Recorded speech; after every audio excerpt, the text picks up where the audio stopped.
Hello, welcome to the IPR Game Room. Today we're going to talk about Free from the Yoke, published by UFO Press, publisher of Legacy: Life in the Ruins. It's written by Jay Isles and Fyodor Kasakin. Now, Free from the Yoke has a really fascinating and simple premises, and it's one of these types of games I really love. So the basic idea is that you are playing a kingdom that has been very recently freed from the bondage of a much larger empire. Now, the basic inspiration here is Eastern Europe, specifically kind of Russia right after the Mongols have been thrown out, and it has that feel. It has a very Eastern European feel to it. But really, the rules could be applied to nearly anything with just a little bit of changing of window dressing. Again, the game's done very deliberately to seem very Slavic, very Eastern European.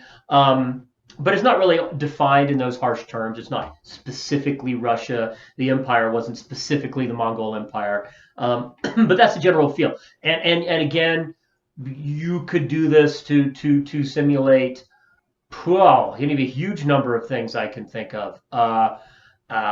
Israel throwing out the Romans, French throwing out the Romans, really kind of anyone throwing out the Romans.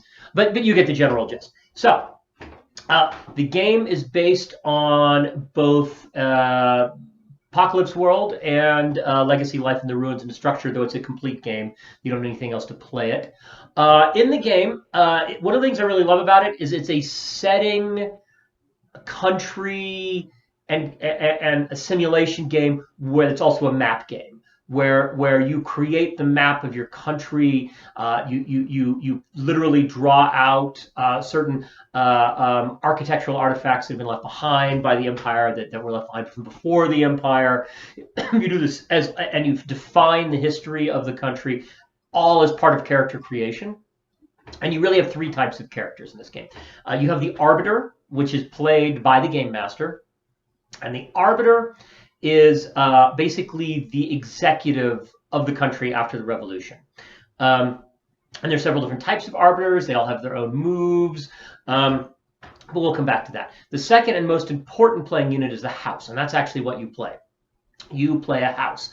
And the house and there's a bunch of different kinds, but they're not really like a medieval house, like the House of Lancaster versus another British royal house. They're more like parts of society. So a house is kind of, and they have much more cool names than this, but like the church, the merchant class, the sort of memory of the culture.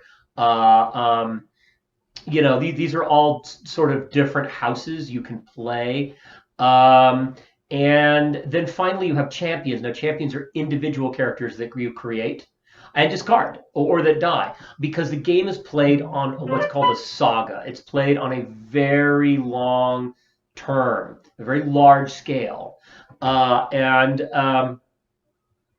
it's played in a series of two different types of time frames: ages and seasons.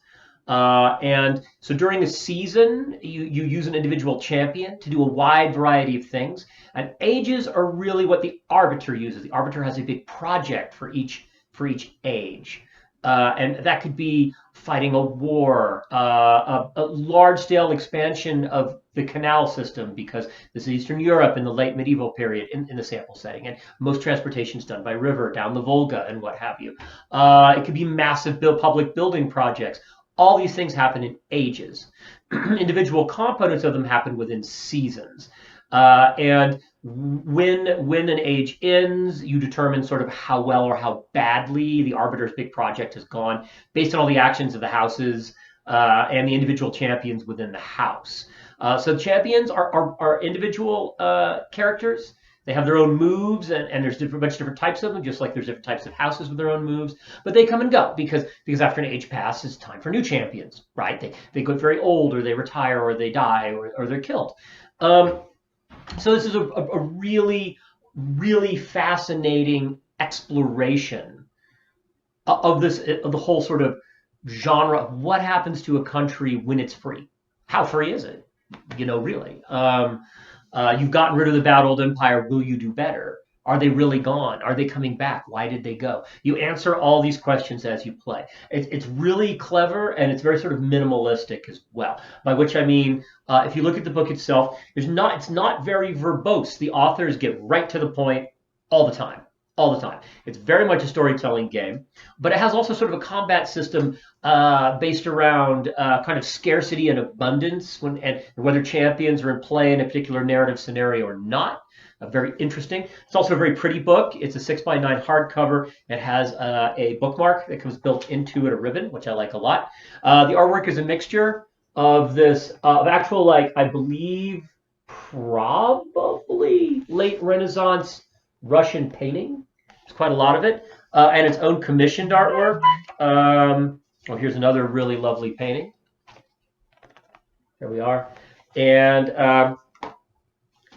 here we are. This is the ambassador champion type, and here she is by her horse. So it's a really physically lovely little product. Highly recommended. Newly available here from Indie Press Revolution. And if you like it, follow us. Subscribe to our newsletter listed below. Follow us on the social medias, Facebook, Twitter, and Instagram. And remember, gamers, when you're battling the Golden Horde on behalf of Mother Russia, remember, it's all for the motherland.